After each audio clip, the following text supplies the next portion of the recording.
Hello and welcome back to my channel, and in today's review we're going to be taking a look at the brand new Toy World Green Hornet. This is essentially Toy World's second figure to be released as part of their movie series line, and this figure is based on Bumblebee's appearance from Transformers The Last Night during that World War II flashback sequence. Now, before I begin this review, if you are in the market for picking this Toy World Green Hornet up, then I definitely recommend that you check out the links down in the description box below, where you'll be taken to Showzy store, where you can pick up this figure as well as other transforming collectibles. Taking a look at this figure's packaging, if you recall, I did in fact review the Toy World Bulldog and was absolutely astounded with the quality of that, so I am really anticipating what this figure will be like when I eventually get it out of its packaging. As you can see, I absolutely love the box design that Toy World are going with. We've got a really nice piece of artwork of Bumblebee in his World War II robot mode as well as his World War II vehicle mode. It states that he is Green Hornet and that he is a World War II German staff car, and it also has what I believe to be the make of car that this actually is. It does state that this is a car from World War II. The other side of the packaging does in fact have that same image, just minimized to fit on the side of the box. And then turning around to the back of the box, we actually have product images of both the figure in his vehicle mode as well as his robot mode, as well as a plethora of different interactive scanning opportunities. Removing the figure from his packaging is relatively easy. You simply just lift up this sleeve just like so, which will then reveal once again another dynamic display base, which we saw with the Toy World Bulldog. I do believe that this is the exact same base that we did in fact get with Toy World Bulldog. However, I've got to say that the paint deco definitely does appear to be a lot more weathered for this particular base. As you can see, we do have the instruction manual underneath. But getting back to the figure, removing this piece of foam here does in fact reveal the figure in alt form with all of his accessories. He comes with 2 blasters, 1 hammer, 1 interchangeable face sculpt, as well as 2 different battle masks. And of course, you've got the figure here himself, which upon first impressions looks incredibly detailed. This really does look like a very, very awesome piece. Just straightening that out, as that does appear to be mistransformed. This is so much more movie accurate than the Studio Series World War II Bumblebee, which I'll bring out for a comparison later on. Now, inside the packaging, you will actually in fact get a second Build-A-Figure piece for Toy World's upcoming Build-A-Figure Starscream. This piece, I believe, is one of the arms or perhaps a torso section for Starscream, so just removing it from the sleeve. Here we appear to have, I'm not entirely sure what this is. This does in fact appear to be perhaps something for Starscream's torso. It does look very, very detailed, however, and has got loads of sculpt work going on. I really can't wait to in fact complete this. Judging by this connection, perhaps this is a leg for Starscream. That may seem right, although it does look rather mistransformed. So I'm not entirely sure what exactly this limb is, but nevertheless it does look extremely realistic and very, very detailed, and really makes me anticipate actually building Starscream in his entire robot form. And here we have the Toy World Green Hornet opened up and out of his packaging, and as he comes packaged in his vehicle mode. Now, of course, we'll very quickly go over accessories, and then we'll take a detailed look at the Green Hornet himself.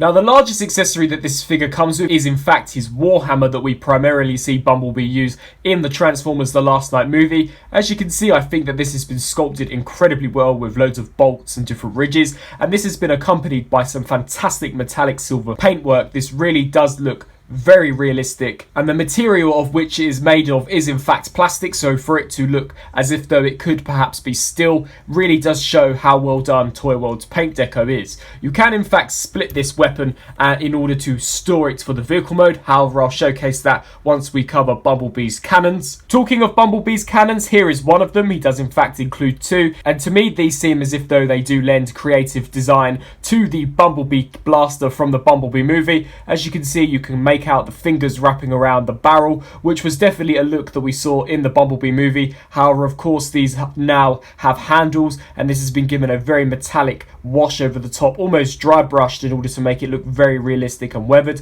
and I definitely think that it is effective in that respect. In terms of actually plugging in the hammer to the blaster, you do in fact have to split the hammer into 2 components, which will expose these slots in the top, which will of course plug into these sections here. So you simply just align that up and snap that into place just like so, and that is 1 cannon formed out of the top of the hammer and 1 blaster. And then you'll want to do the same for the other blaster and the other section of the hammer. So just snap this into place just like so, and these will in fact clip onto the sides of the vehicle mode just like so. So that's one side tabbed in, and then take the other side and tap that in, and that is effectively how you store the accessories of the hammer and the blaster in vehicle mode. Personally, I think that this looks fairly nice and does definitely complement the World War II aesthetic with the rather gunmetal dry brushed weapons at the top. This is definitely a stealth mode that I could imagine Bumblebee pulling off, and I think that it does actually look fairly nicely on this vehicle mode.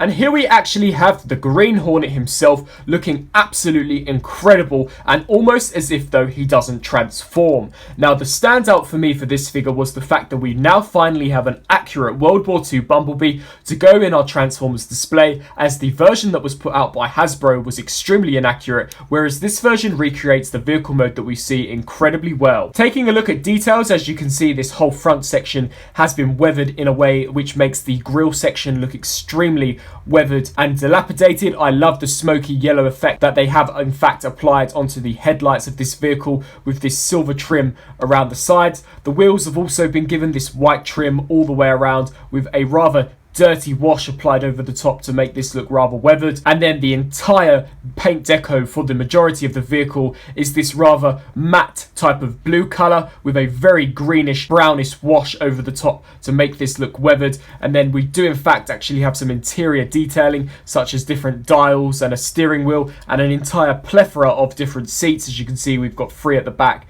and then 2 at the front, which is really a lovely attention to detail. And then if you look here, we've also got the window wipers as well as the mirror in the car, which I think looks so nice. And then turning to the back, we do in fact have the rear lights, and then turning to this section, we've got some different details such as this 01 and 283. I'm not entirely sure whether these are movie accurate details, however I do imagine so, as there would be no reason for Toy World to include them if they weren't featured in the movie. And flipping over to the underside now, as you can see, the robot mode of the figure does compact incredibly nicely, seeing as this figure does actually surprisingly have quite a complex transformation. For a comparison, here is the Toy World version of Green Hornet compared next to Hasbro's Studio Series World War II Bumblebee. As you can see, it truly is night and day when comparing these figures. This looks as if though it is something that you would give to a preschool child, whereas this is definitely more of a high-end grade collector's piece, which it really should be considering the price of this piece. I do believe that it is roughly $75 US, which is definitely a premium price, but when you compare it to something such as this figure, I really hope that you can see why it is so expensive, and it is just so much more movie accurate. This was definitely the look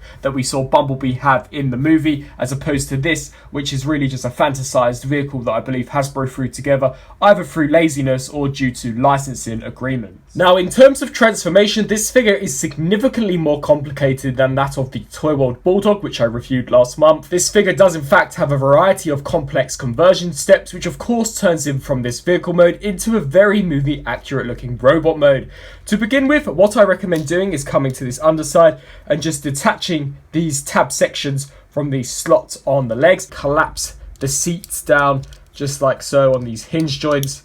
So just fold these down just like so on all of the seats, just so that we have some clearance when dealing with this section. What I recommend doing then is taking this and pulling this whole section away from this piece here. There really is quite a series of small sections that you want to just pull away from the main body. And here we have the legs, so we can begin to straighten those out just like so, and then in fact split them as well. We can then begin to work on the transformation of these legs. So what I recommend doing here is just bringing this down just like so, opening all of this up.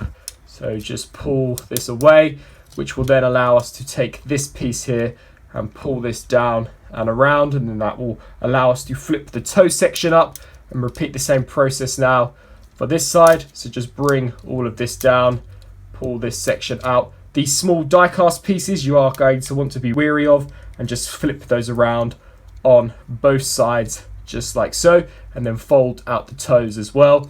This will then allow us to take this section here and bring this all the way around, and then repeat the same process now for this side.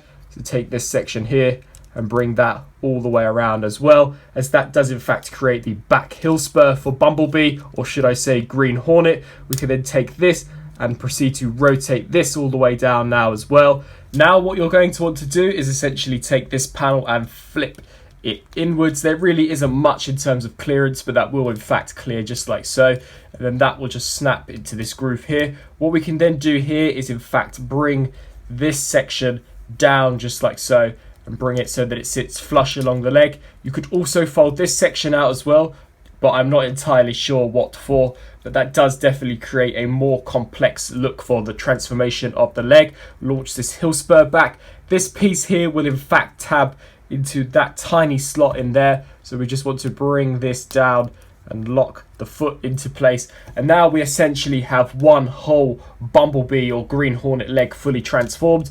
And then repeat the same process now for this side. So flip out this toe just like so, bring that down. This whole section here will then proceed to move out of the way to make clearance for the foot or the wheel section. Leave that there as well, and then what we can do here is take this section here, lift this up, and then proceed to take this and flip this inwards just like so, snapping that into place. Take this piece now and angle this back, snap that down, and then fold down this section if you wish. It's not in the instructions, however it is something that you could do. And then take this die cast section and snap that into the foot as well, making sure that this is sat flush along the sides. And there we have both of Bumblebee or Green Hornet's legs fully transformed. With the legs now fully transformed, we can move on to the more complex area of the transformation. We're going to want to collapse this section so that it is flush against the back. This piece here will in fact pull out, and then you'll just pull that forwards. So repeat the same process on this side. Pull it out and then pull it down just like so. And then here what you'll want to do is just make sure that these are now sitting aligned with the seat, so that the flat section is now facing the top and the skinnier section is facing the sides. What we can then do is take these arms and actually try and pull those out by disengaging this whole waist joint here. Just bring that up, does allow for some extra clearance. So we're just going to want to pull out the arm just like so on both sides, so that we can begin loosening up the whole torso area. This section here is really where you have to be rather careful, as of course you don't want to break this. I don't think that anything on this figure is particularly fragile, but there is always that sense of if I pull too hard, perhaps it will in fact break. So just make sure that this all is pulled out just like so, and then turn this around, just pull the arms out as well. Now what we can do is in fact pull these sections out, which will loosen these wheel wells from these tabs in here. So just pull all that out just like so on these double hinge joints. This should all move out of the way accordingly. And then what we can do is lift this section up just like so, and then bring this around to the back, and then flip out Bumblebee's head. It is rather stuck in there due to this joint. Just taking Bumblebee's hammer accessory, essentially what you want to do here is lift this section out. So just prying this in and then lifting this whole piece up. Bring this around and then bring that down, and then that will allow you to lift Bumblebee's head up just like so. What we can then do is take this and bring this round now to the back, and that will snap into place. This whole section here you're going to want to bring out just like so, and then this whole section will be able to collapse in upon itself as well. Bring the arms down now, and then what you can do here is take the wheels, rotate those around now so that the wheel wells are facing the outer section. Repeat the same process for this side, and then moving our attention to this, what we can do here is bring these out, lift these sections up, and do the same for this side. Take these faux wheels now and proceed to actually flip them and fold them within the chest of the figure. And then what we can do here is bring these sections in and down. This whole section here will come down as well. And then we can take this whole piece here, and this slot here will in fact tab into that tab there. So just bring all of this over, and trying to align it appropriately, we can proceed to snap all of that into place, and then the whole torso area should come together very, very nicely. Bring these arms down. These arm guards here we can rotate to the sides, so then repeat the same process for this side. These here you're going to want to rotate around and then fold the hands out just like so. With these wheels here, we're going to want to rotate them all the way around as well. Fold the hands out again. Now these sections here are rather quite cumbersome as they are extremely loose, as you can see. What I tend to do is angle them like so that they kind of rest in this groove so that they're not as floppy. However, it honestly doesn't take too much to dislodge them. So that is a criticism that I do in fact have with the figure, is the fact that I think that the tolerance issues on these sections are perhaps not the best. But fold this seat up as well and then fold the hands out. Most of the figure's components are incredibly small, so that is really what I believe makes the transformation that much more difficult. And then turning our attention to these pieces now, what you're going to want to do is collapse them in, collapse them across the leg, and then collapse that in as well, collapse that across the leg, and then this whole section here we could just bring together and snap into place. And there we effectively more or less have the Toy World Green Hornet looking very movie accurate in his robot mode. So after what I'm sure you'll agree with me on a rather cumbersome transformation, here we have the Green Hornet in his really awesome looking robot mode. Now what makes the transformation so frustrating is probably due to the figure's minute size. He is more fiddly than anything. If he was a lot more larger, which of course wouldn't be in scale with the other Toy World figures, I definitely think that he would be easier to transform. But what does astound me time and time again with these Toy World figures is how accurate and how amazing the level of conversion and the complexity within the engineering of the transformation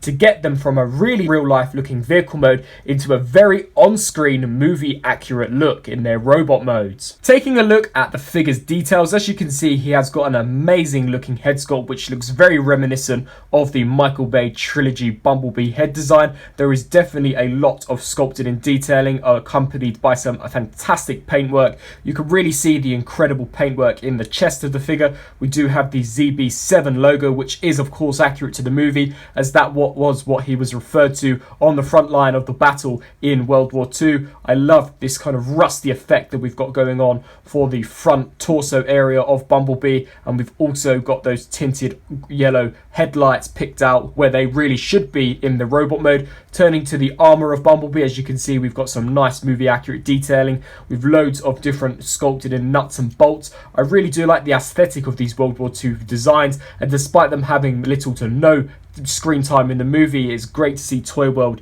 giving the character designs justice. And just looking at the figure entirely, as you can see, there is just some fantastic sculpt work. There is some die-cast elements in this figure, most noticeably in the knee joints and in fact in some of the feet joints, so that does give you a fair sense of weight to the figure. There is also a die-cast joint for the torso when you compress the torso to this section during the transformation, so that definitely does add a sense of security to the transformation. And turning around to the back, I do think that he does clear up incredibly well. The front grille flips and dubs as the hammer storage, and I like the places that the wheels do in fact obtain within the robot mode. It is very accurate to Bumblebee's on-screen design. Turning to the legs, there honestly isn't much in terms of vehicle mode kibble at all other than what is supposed to be there, and I think that the feet design definitely resembles what we see in the movie, and it's incredible that they've actually got the wheels implemented into the feet, which only the movie masterpiece figure has really been able to execute really well. Now turning to the figure's articulation, this is once again another really astounding point for these Toy World figures.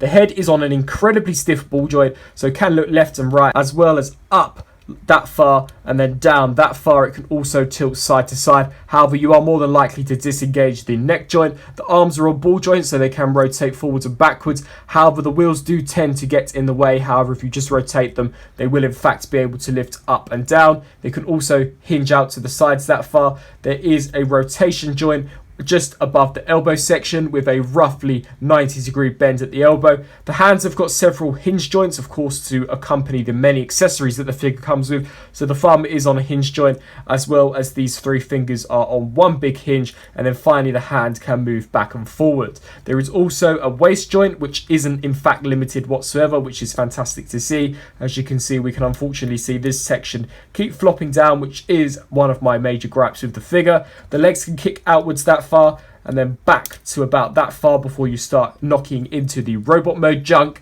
The legs can do the splits that far. There is a rotation at the thigh which can swivel left and right. There is some articulation at this knee joint. However, if you use this one, you do definitely get a greater range in the knee. So you do in fact have two joints for the knee essentially, and the feet are able to pivot left and right. However, there is no forward and backward motion, so that does definitely allow you to get the figure into some very dynamic poses. Now, in this mode, you can in fact take the movie 1 to 3 battle mask and actually house it over the top of the figure. It doesn't in fact tab in anywhere. It does more or less just sit into place. It doesn't sit into place too securely. However, if you just wish to display him, it certainly does the job and gives you a different display option for the figure. Or alternatively, you can in fact swap the head out completely with a Bumblebee movie head design, which I personally actually think is more detailed than the head sculpt that is based on the Transformers movie 1 to 5 design. And I actually think that this design of Bumblebee's head suits the overall look of this a lot better than this head.